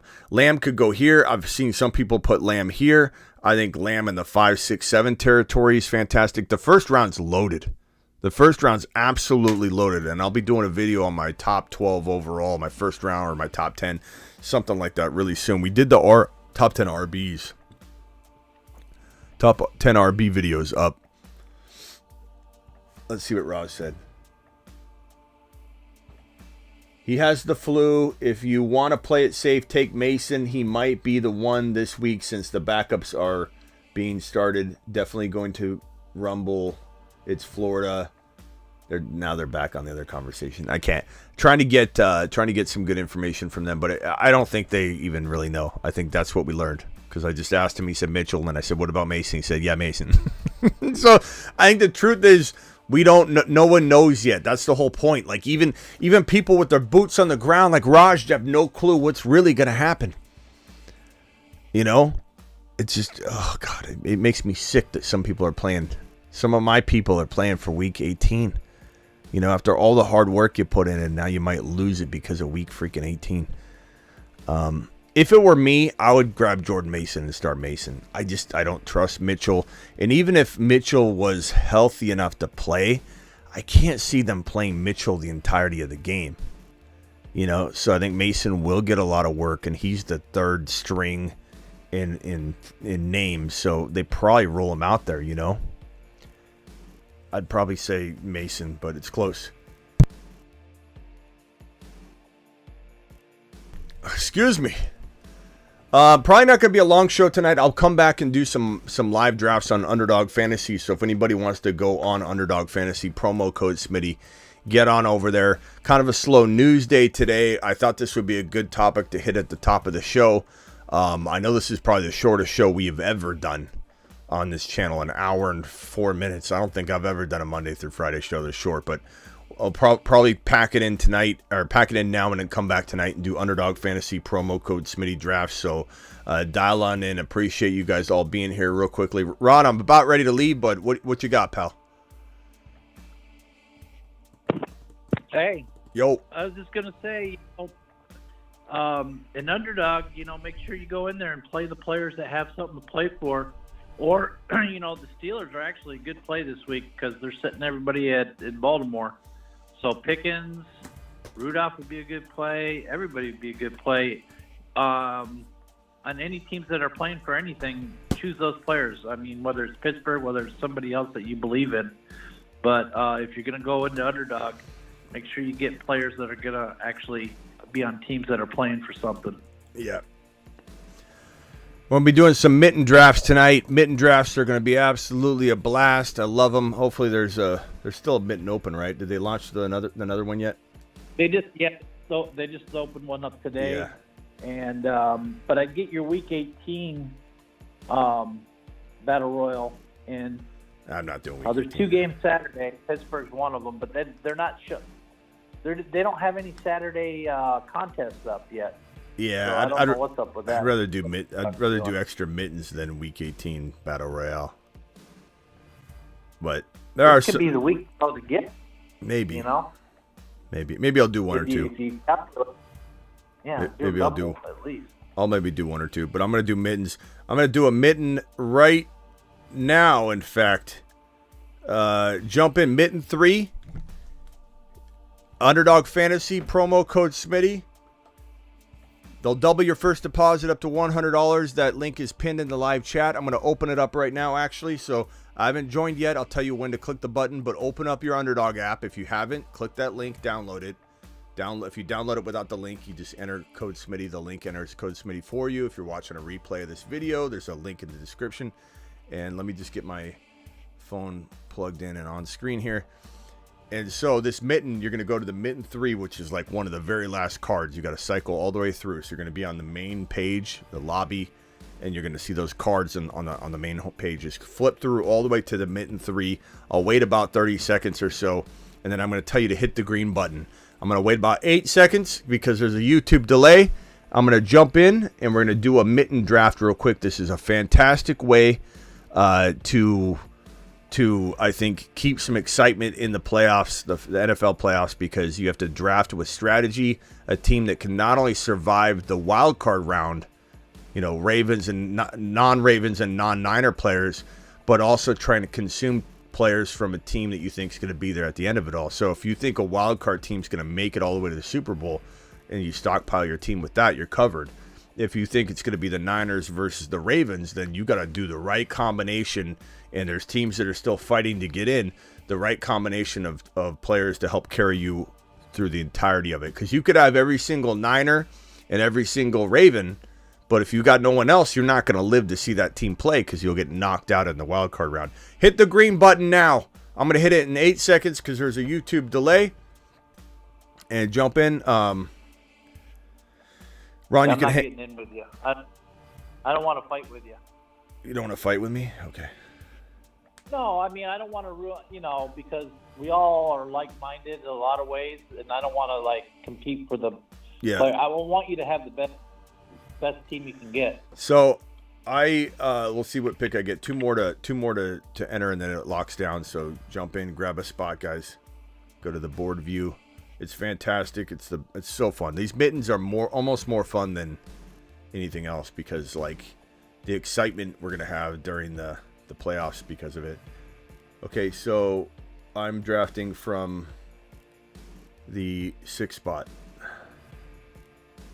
Ooh. I changed my color of my avatar, so I'm not even recognizing myself when I'm like, oh, there I am. I turned it into a green. I tried to make the dog look like Indy. Tried to make the dog look like Indy. Funny. Yeah.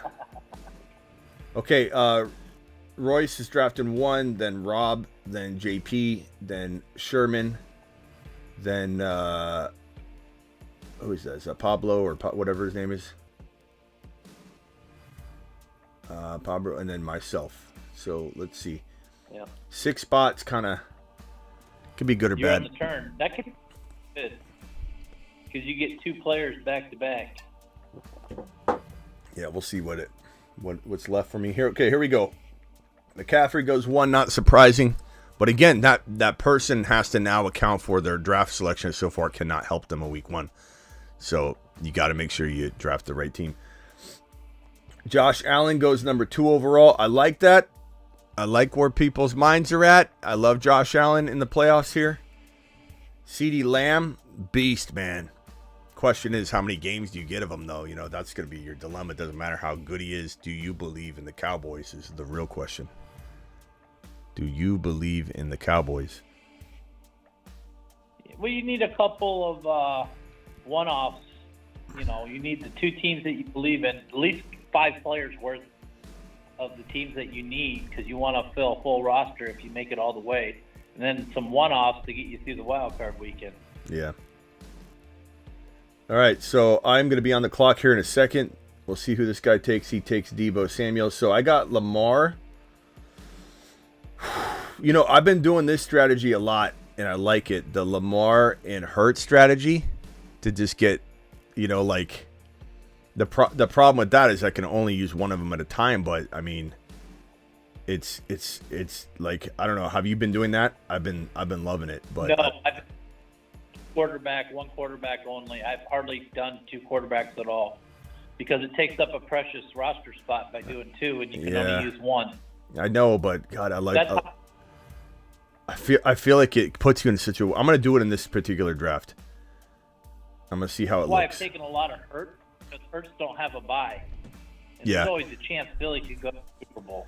Yeah, so this is what I'm going to do. I'm going to dominate week 1 with Hurts, and then I'm going to have this guaranteed probably, you know, the best scoring quarterback spot in this entire grouping. We'll see how it works. It'll be amazing if this team wins. It'll be amazing if this is the team. People will be doing case studies on this right here. 1 QB draft, but dominating the QB pool. Okay, because Hurts, you know, sink. Tout it. What? Tout it out. Tout it out. All right, Kelce, Research. Mahomes. That's a pretty good team there. If Kelce and Mahomes do bounce back, Kelce, Mahomes, McCaffrey. Okay, I just don't know how much faith we have in Kelce at all right now. I mean, God, he's so bad, bro. He's so bad. Okay, on the clock here in a pick, back to backs. I got to get really creative and strategic here now because I'm behind a little bit. So yeah, you are.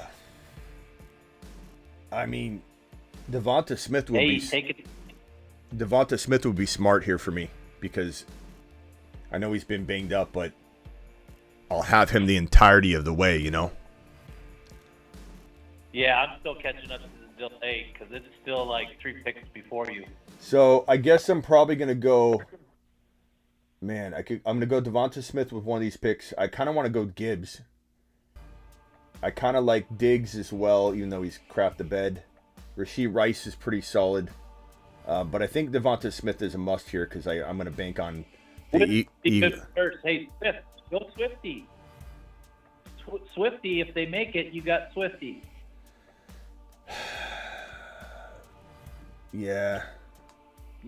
Love Swifty. But you think over Gibbs? You think it's I guess. Okay, Yeah. we'll go ahead and do it live. Yeah, look at it like who's going to the Super Bowl. I know. So, I'm trying to get the right combination. You got hurt, so Swift. Yeah. Swift is a good combo to have for that opening week. Yeah. I think I'm going to do so well with that Lamar Hurts combo. I think this is good. I think this is a good approach. I like it. Rock Out, you're live. What's up, Rock Out? Yeah, what's up? Hello. All right, if Stroud and AK-15 didn't get hurt, where do you think they would have finished this year? I don't know. It's a tough question. I think the easier question is more so to say, like, where are they at next year? And I think they're 100% in the 4 to 8 range. question, the problem is so many quarterbacks are, rising up, looking good. Burrow coming back, like injured, and so it's hard to fit him in. But like you have to like consider both of them in the 4 to 8 range. I mean, you really do. Right. But it has to be a wide range though, because I mean, I don't know. Okay, so I'm on deck here. Right. Let's see here. Laporta, Isaiah likely I could pair with Lamar, but I think we really are banking on the Ravens at this point. So, Likely. I mean the Eagles. Should I go Diggs? Well, you could go likely would be a great pick with Lamar. Yeah. That way you got both of them, AFC and NFC. I'm gonna maybe go Diggs as well. I'm gonna go Diggs and likely. There we go. Oh, I feel good about this team because Diggs gives me the one-off wild card or the one-off wild card. Well, it's like the one-off. I don't mean wild card in terms of wild card race, but I mean one-off, like ability to, like let's say Lamar and the Ravens do well, but they get knocked off. At least I've got that extra player that could show up in the Super Bowl against Jalen Hurts and have my 5-piece. You know what I mean? So I think that I think it's smart. Hey, don't forget about Aguilar, and don't forget about. Wait, hey, hold it! Don't say it yet. Hold off because we got like 8 picks before we get there. Oh, it's late. It's late in the draft, so yeah, okay. Yeah. Tell me when I'm on the clock. All right. I've got a few other tricks up my sleeve too.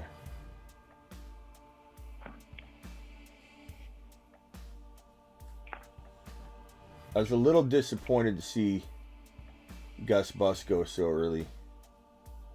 Yeah, because you also got to get unique in these things too.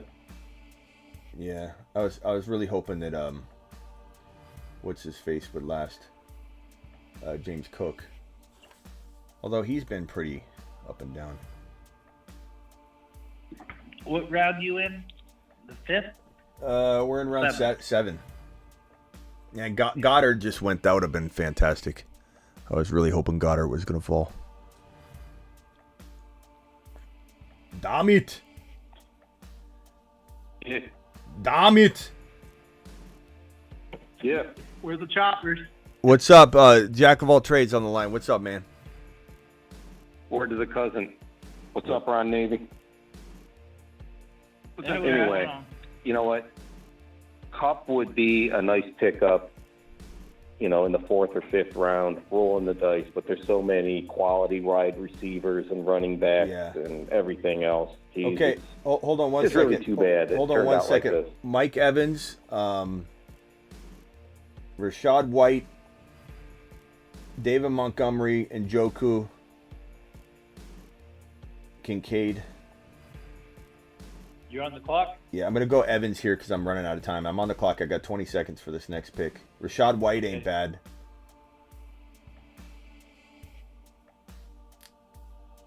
I'm either going to go Rashad White or Monty or Njoku, or maybe I go Rashad White because I just took Evans. I'm going to kind of bank on that.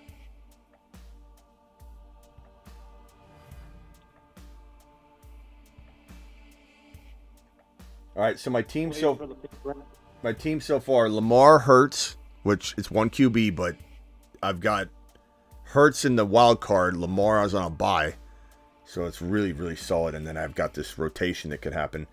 Swift, Rashad White, Devonta Smith, Diggs, likely Evans. And so really, if the Eagles don't go to the Super Bowl, this one's not going to win. But I'll have 1, 2, 3 players there. And so I don't think Tampa's going to the Super Bowl, but at least I have 2 players that can help me in between. And then I'm really banking on Lamar and likely showing up there. And that gives me 1 player because it's either Hurts or Lamar. So really I do need 1 more piece from either the Eagles or the Ravens, right? So we'll have to go down that road here in a second. But I do need one more, or potentially the Bills, because they're my other alternate. Tell me What? when you're ready. Yeah. I got 2 receivers for him. Hey, what's One the on both likely? teams. What's the likelihood that Andrews returns in like the Super Bowl? Who? Mark Andrews. There's rumblings about it. Doubt it. Okay, I am on the clock now. Nelson Aguilar for Baltimore or Julio Jones. He just had two touchdowns for the Eagles. Yeah, that's not a bad idea, I guess. But let me see here. Hold on. Kincaid's an interesting pick here. Gainwell's interesting because he's still around. Bateman's okay.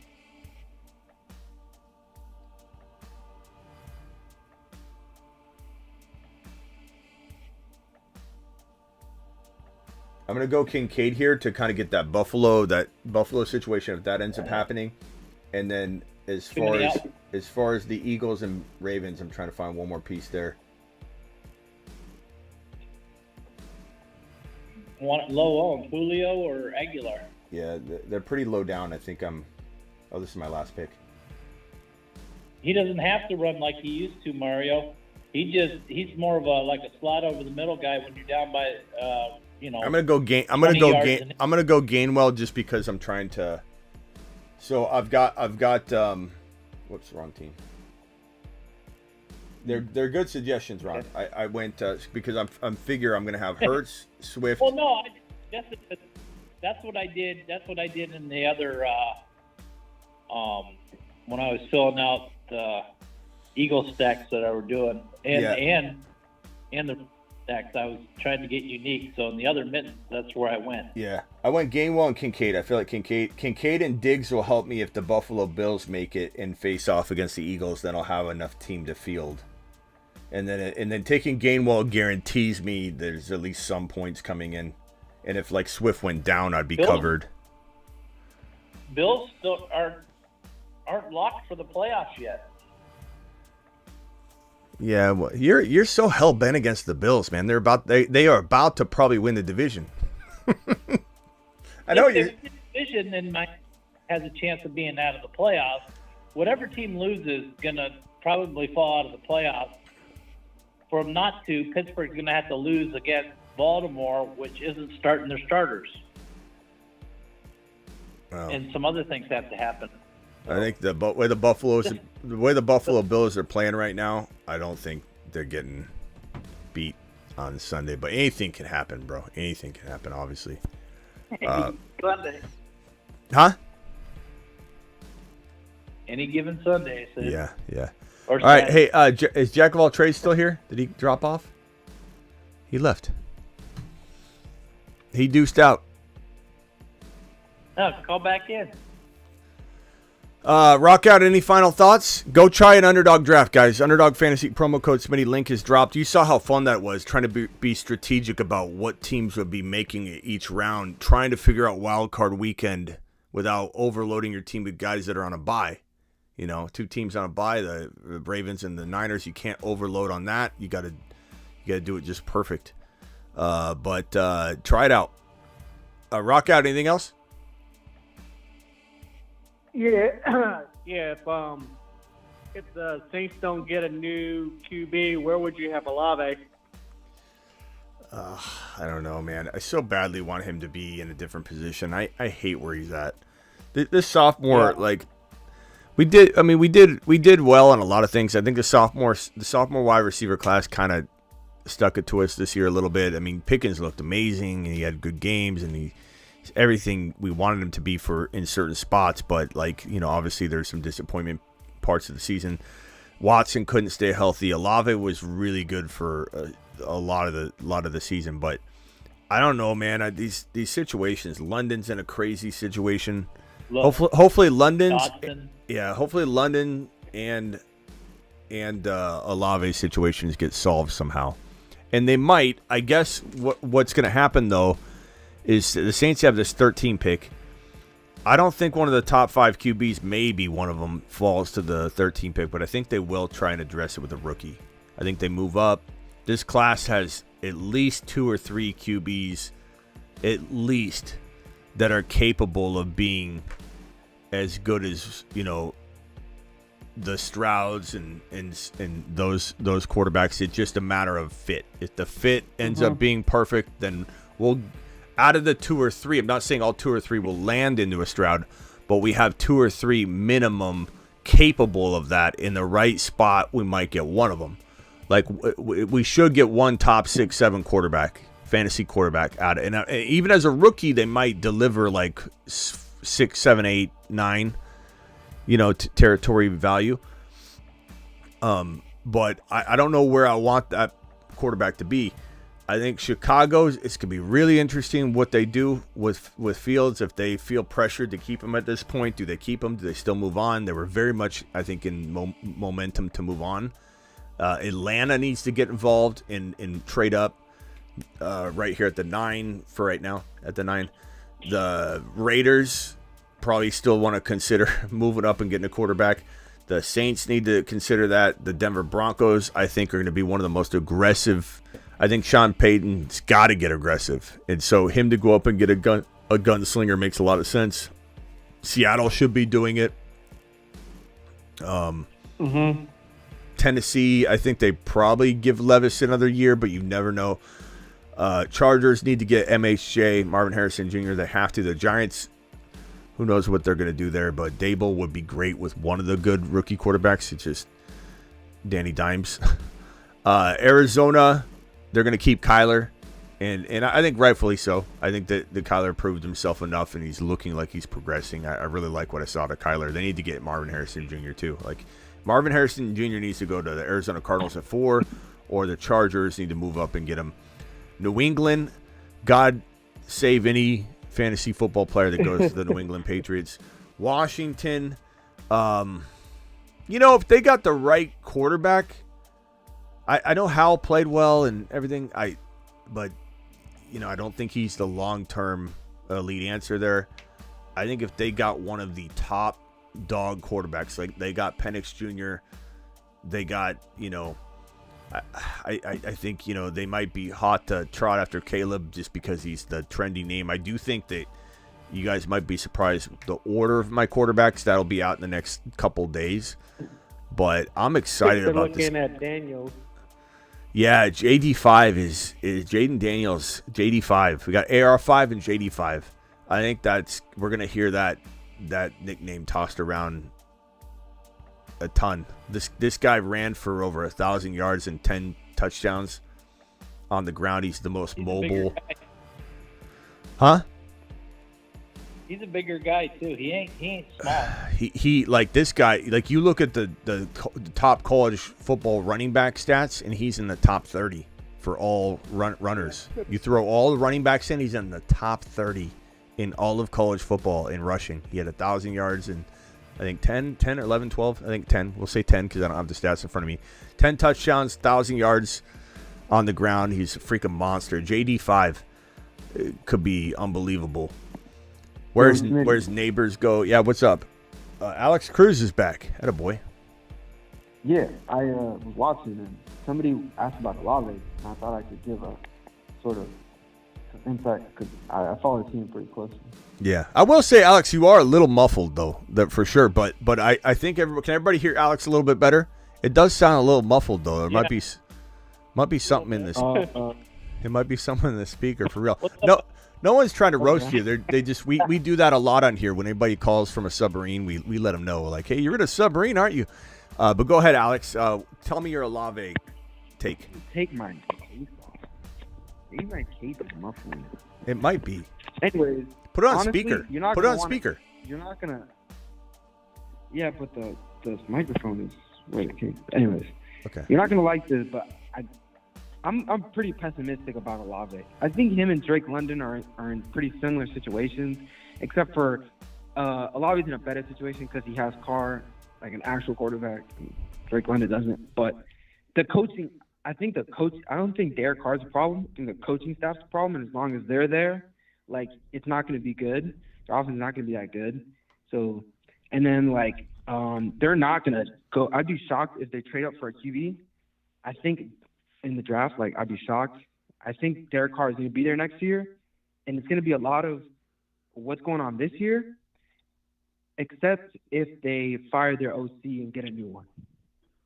So, and then, I mean, let's keep in mind, though, that Olave was wide receiver 11 or 12, depending on your scoring. That's still very good considering what he's dealt with. You know what I mean? So I'm in agreement with you that I can't put him in a wide receiver 1 bucket. Because, I mean, he deserves to be, because he finished 12. He finished inside the top 12. So technically speaking, he should be considered a low-end wide receiver 1. But I don't even think I put him in the wide receiver 1. So I think we're both on the same page that I'm like, hey, he's my wide receiver 2, and I like him there. But until he gets an upgraded situation. But if the New Orleans Saints, and they may not be smart about this, you might know more than anybody, they may not go after one of these big gunslinging quarterbacks that this class is. Like, Bo Nix would be perfect in that New Orleans situation. They're not going to. I know. I mean, that's what I just said. Like, I agree with you. But I'm saying if they did. And you're probably right. If they went after Bo Nix, Olave would love that. Because Olave needs an air yard master. He needs somebody that can deliver a nice ball. Bo Nix throws a really low football that's, it's going to be a lot harder to pick off than some other rookie quarterback throws because it's low. It doesn't even go above the goalpost. It's like a straight missile across the field. He's really good quarterback. He's very mobile. I believe he had like a 500 or 600 yard rushing season. In his on his resume from college. I mean, he didn't need to run every year like that, but he's capable of running. He's capable of scrambling. This guy will put his hand down on the ground, lift himself back up, and just throw a missile off his back leg into the end zone. I like Bo Nix a lot. I think Caleb's got a lot more to prove to me, in my opinion, than I think most people. I like what I see in many ways, but I don't know that he's the number. He could be. It depends where he goes, but situation is going to determine a lot. JD5 could be the number 1 quarterback. He could be the number 3. Bo Nix could be the number 4 quarterback or be the number 1.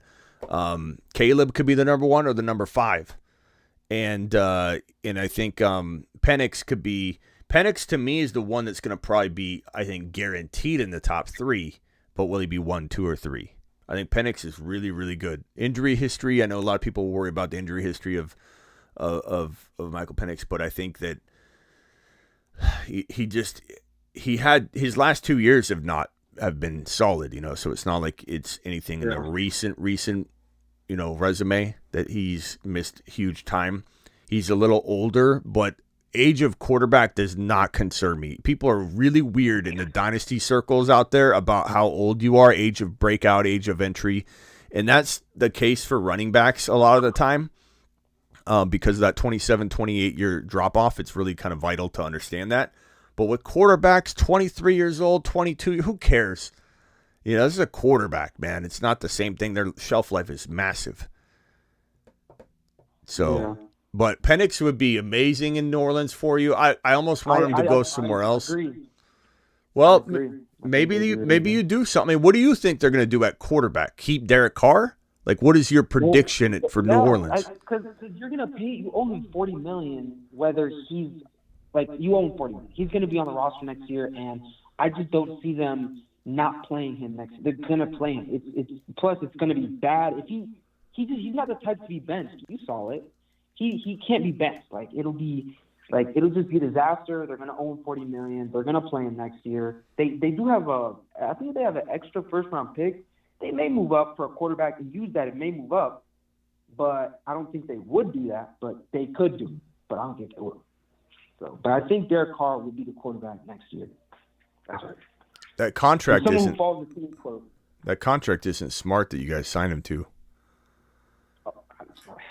Hey, that was, I agree. I mean, here let me pull up. I'll pull up Derek Carr's contract.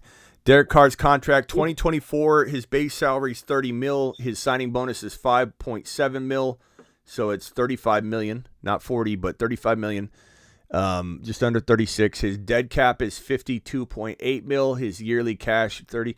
So, yeah, his dead cap to cut him would be massive. $52 million. And you know what's funny? But next when he year, left the Raiders, it would have been 40. If wasn't the number like 40 million when he was with the Raiders and they had to cut him? They didn't want to swallow the 40. I don't know. It's literally something like that, right? I forget. That's why. But it literally came out to the exact same thing for the Saints. So it was like it's just a bad contract. But honestly, Olave, I see some people talking about him in the chat, and people aren't gonna like this what I'm about to say either. But I don't think he'll ever be like an alpha. I don't think he'll ever be like he's not an X receiver.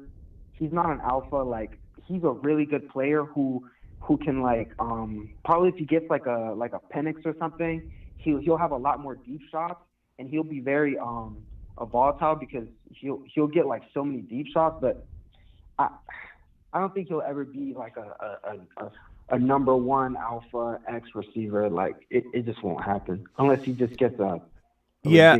I guess I'd also say this though. I know you're the brass in New Orleans probably isn't smart enough to do this, but it wouldn't be crazy to still draft a rookie quarterback. Like if it was me, I would still draft. They should. One of those guys, keep Carr, and then you just got to make the switch. You got to make the switch. No one, you know what's going to make people feel a lot better about you wasting. What is it? Here's the contract again.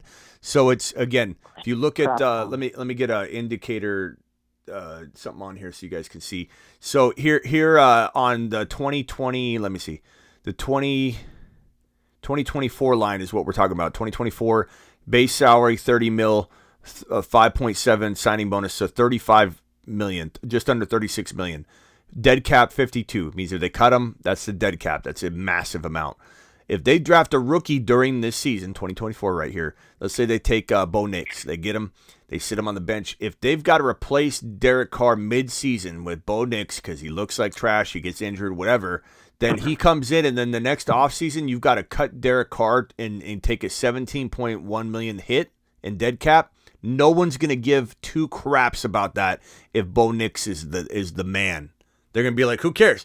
But if you got to do that move without that player in place, it makes you look incompetent. So if it were me, I would figure out a way to say, look, we're going to have Derek Carr here. He'll help train him, get him ready to go, and then open the competition. Even if you draft a quarterback, I'm not saying they're going to do that. You're right. I don't know that they're smart enough, but in New Orleans to do that. But I think that if the Saints were smart enough, they would go get a quarterback and they would figure it out. Let Carr be there as a good, solid backup in their mind, like once Knicks or whoever takes over. And yeah, you're paying a backup a lot of money, but you can't take the dead cap hit yet. Anyway, you never know. Maybe they do. I think that's very realistic. That's very to have Derek Carr quarterback next year, and then the year after they might cut him. They might do it. Because it kind of makes sense, like after in 2025, Ray and G. then have that rookie play that year. Ray G dropping that does make a lot of sense. Yeah, hey, hold on one second, Alex. Stay right there. Ray G dropping a 50. Alert. We have a $50 plus super chatter in the house.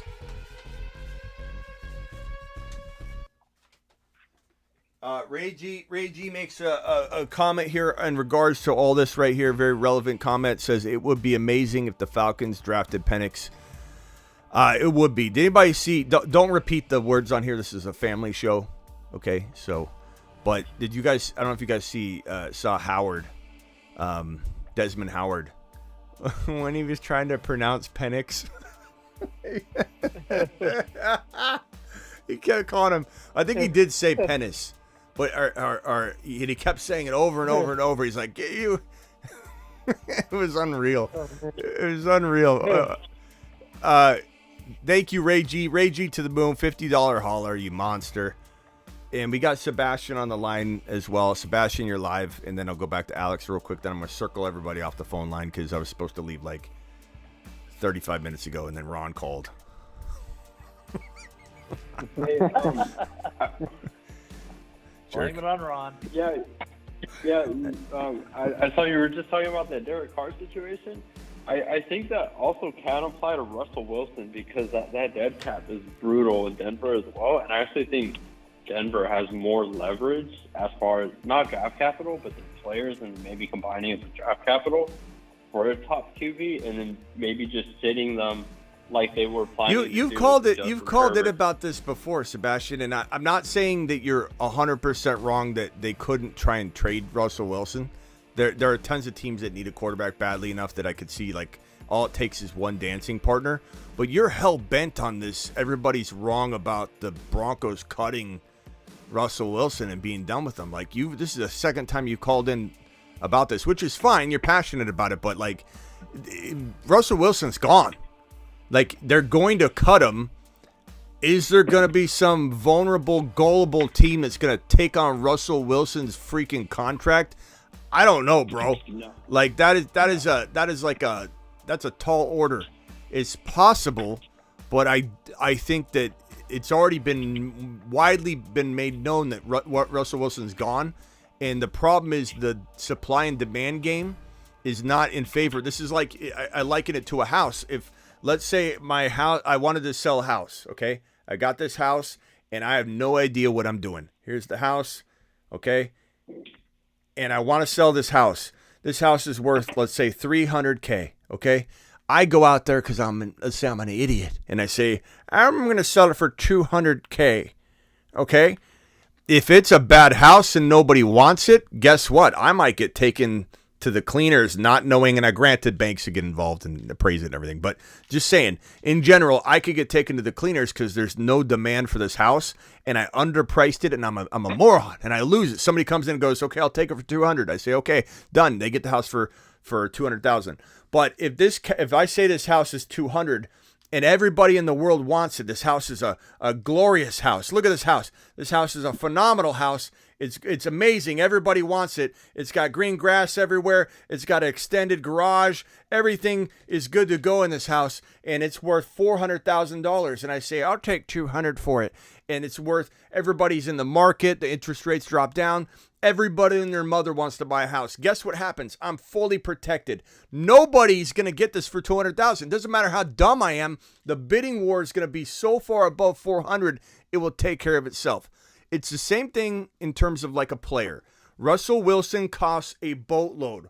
Wilson costs a freaking boatload. His contract is garbage. Nobody wants him. So they're not going to be able to even give him away. If he was a hot commodity, then they could say, this is my example if you want to know what my point is.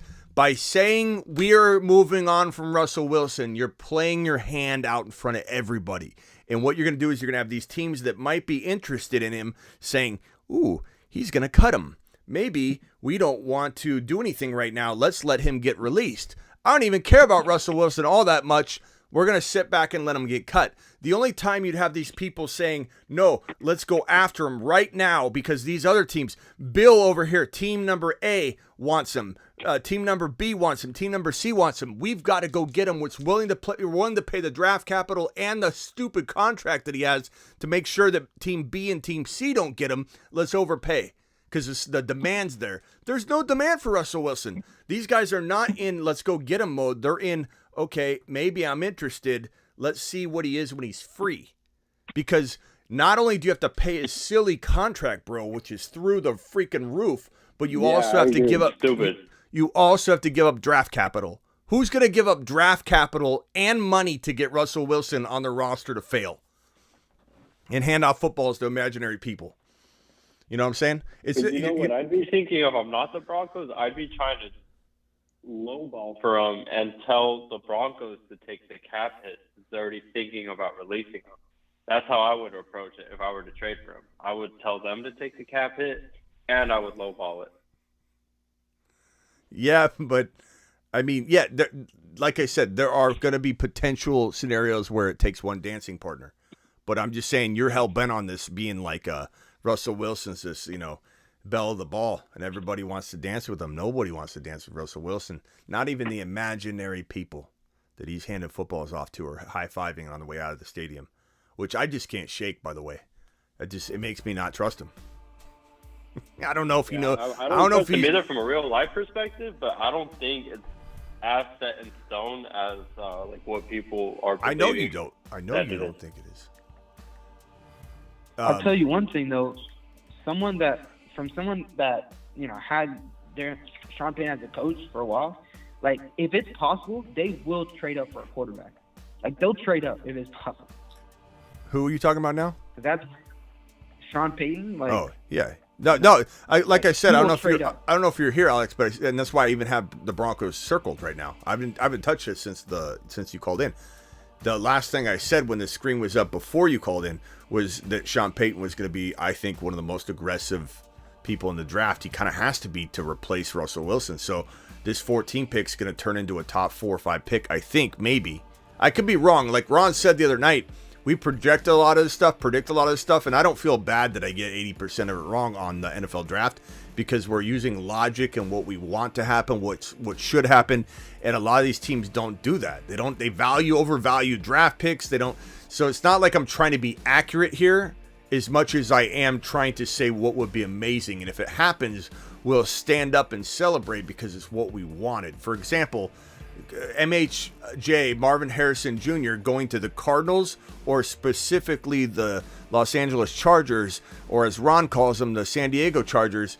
If the Chargers get Marvin Harrison Jr., it's game on. But will they be smart enough to do it? I'm not here to predict what these teams are going to do. I'm here to predict what I think would be best for everybody. And this is why so badly we wanted Lamar Jackson in Atlanta, but Arthur Blank and nobody. Remember how many times I came in here on a live stream saying the NFL, these commissioners or these coaches and GMs are ridiculous. They don't know what they're doing. Lamar Jackson was there for 2 first-round picks. All you had to do was surrender 2 future first-round picks, and you could have Lamar Jackson. Nobody wanted him. Nobody. Was I wrong in predicting it should happen? No, I was there to try and say this is what should happen. This is what should happen. I was wrong in thinking it would probably end up happening. But good God, was it right at the end of the day? Yeah, these teams should have bowed down to the opportunity to bring Lamar Jackson, and how stupid they must feel at this point when they could have had him. Oh, Lamar's not somebody we want. Well, now look what Atlanta. Now, how do you feel, Atlanta? You know what, Smitty? There has to have been some other reason. There must have been some other reason. What was the other reason? Because to say that nobody wanted it, that has to be like a crazy statement, right? Because almost why wouldn't it? Why wouldn't you want it? There has because to be some other reason, right? These teams didn't want to pay the contract. These teams, a lot of people said were in cahoots. Some of them, I don't think it was all of them. Some of them might have been partaking in this, in trying to play hardball. He didn't have an agent. That was frustrating to teams. They wanted to deal with an agent. They didn't want to call his mom while she's stirring a pot of spaghetti and have the yellow phone with the cord still on it. Hello, this is Mrs. Jackson. Like they rubbed everybody the wrong way. How does it feel now? How does it feel now to watch Lamar Jackson be where he is and you don't have him and you thought, oh, all right, we're going to go with Ritter, which sounds like a disease. Didn't they give him the running back label too? You what? We're gonna get the Ritter. They were giving him a running back label too to try to lowball. Oh man, yeah, this is perfect. Keep going on the Falcons. I love this. Yeah. Well, anyway, like I said, I don't know if Denver will get aggressive, but Sean Payton should be up at 2, 3, or 4 overall to get Nix, to get Penix, to get yeah, I don't know. He'll be somewhere around. I mean, he could trade with. I mean, these name combos. What you don't want is Ritter with Penix. You don't want Ritter. You don't want Ritter to have. You don't want Penix to have Ritter. All right. Anyway, I better not go there. All right. I appreciate you all. I gotta file everybody off the phone line. Ron Navy, anything else? Yeah. After these games, a Monday, are you gonna do a Monday bold prediction show? Figure out who had the best bold prediction? Yeah, I got to take a photo of that and clear it, and then it's going to be, the board is going to be up for the 2024 season already. You need $50 prediction. Ray G, you got 2, by the way, Ray G. Remind me. 2 bold predictions you throw on the board will determine a winner. You guys vote the winner. We've got anybody that dropped a $50 prediction or $50 hauler in the offseason got a bold prediction. We'll go through them all. I have to admit, I've looked at them, and so many of them don't look good, but they were bold. People were doing bold, crazy things. And some of the ones we laughed at might be in the running, like Aloha. Aloha said that Bijan would be a backup. And even though technically speaking that we can't quantify that, he was like, that might win. Like, no matter what you want to define, however you want to define it, it's a loose relationship between you guys voting on who wins, and Aloha might win.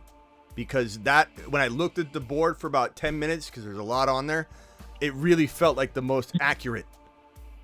It really did. Like, to say Bijan's going to be a backup, it felt like he was a backup all year long. I mean, technically, he kind of, in some ways, was. So I think Aloha might win it, or he might get my vote. But we'll have to take a look at them all. A lot of injuries are going to wipe out about 50% of the board. All my picks. All right. Appreciate you guys. Anything else from Rock Out, from Alex, from Sebastian before I jump? I'm going to hang up on all you at the same time. No, you're good. I just think that Arthur Smith should stay the Falcons coach forever. Oh, that's why you said it, because you're a Falcons rival. Okay, I got you. No, he's good. Whatever. Got to figure it out. He'll figure it out. Yeah, sure. We'll send him on over to you. How's that? You like him so much. I think. We already got one just like him. He'll figure out how to put Bijan on the bench. Yeah, you'll have Jamal Williams, the starting running back again, if we send Arthur Smith over to the Saints. No, you already got one like him, just like him. All right, boys. I'm out of here.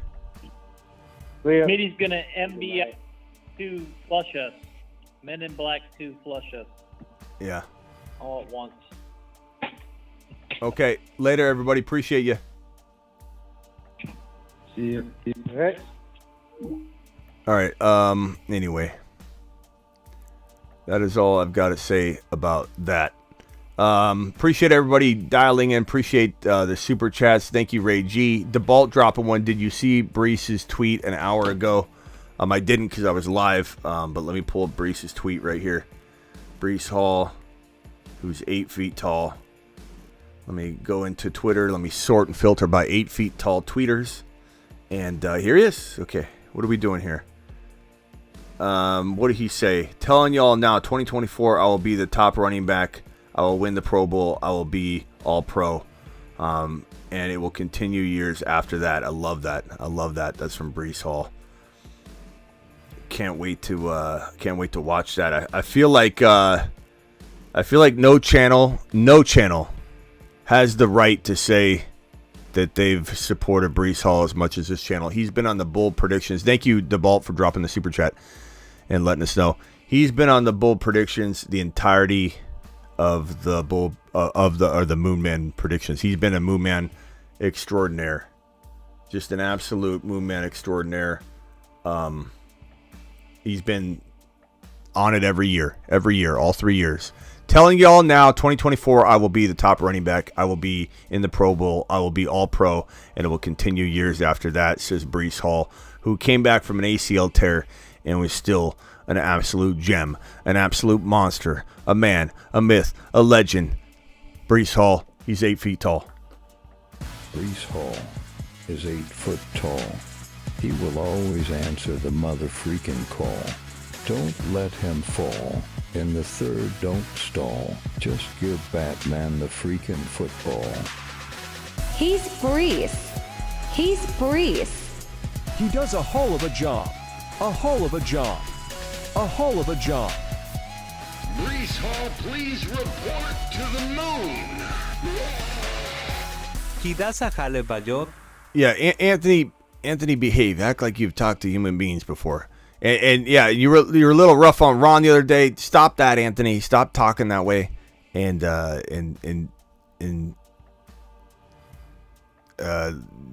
just stop. I appreciate you, Anthony. You know I do, but like, what are we doing?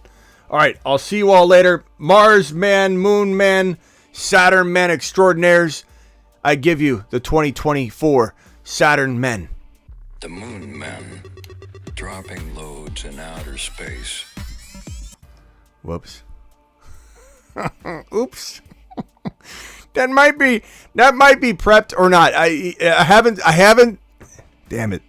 I haven't locked that in, but I have been trying to prepare for potentially a Moon Man drop here in the next day or so. That's not guaranteed. That's just me test driving it quite a little bit. So. The Saturn men. One small step for man, one giant leap for Saturn. Spaceman.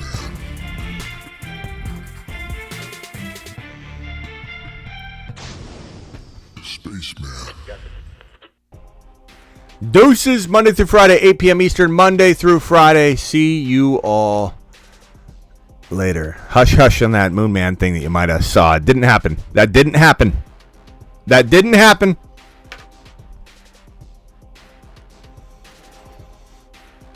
And let me just say this too, because I know a lot of people are going to be like, okay, some of these guys are, you know, I don't want to say obvious calls, but they're like the two Saturn men, but their team carry, they can carry your team, you know, like, so there are big name players that need to be on that type of list, especially Saturn. Saturn is going to hold more weight. They're going to be bigger name players, a lot of top 20 guys. And they're going to be like, who do you trust in round one? That's a big question. That's a big debate. That can end your season. That could ruin your season. It could carry your season. So you've got to be able to be, you know, understanding of that as we go down from Saturn men to Mars men to Moon men, you might see that Moon men are much more big swings, you know. Mars men and Tank Dell, even though he'll be highly ranked if he was on the Moon men list, you know, that didn't happen. If he was, he still got the injury and a lot of reasons why you could put him on there and still justify it. But the Moon men will be bigger swings. The Mars men will be lesser but big name players that we love. And the Saturn men are going to be like literally finishers, like destroyers. You know what I'm saying? See you all Monday through Friday, 8 p.m. Eastern, live whenever news breaks. And I'm not sure if we'll go live again tonight. We did some drafting already tonight. I'll see how I feel, but probably a Dynasty video. So if you're not subscribed to the Dynasty channel, you are missing out because you're missing live streams on the daily or video uploads on the daily. So you want to be a part of the live stream tonight, you better hit that link that I just dropped in the live chat. That link's in the description of every video. That link is at the bottom of my main YouTube channel. If you look at the Dynasty Fantasy Football channel, subscribe. Don't miss out.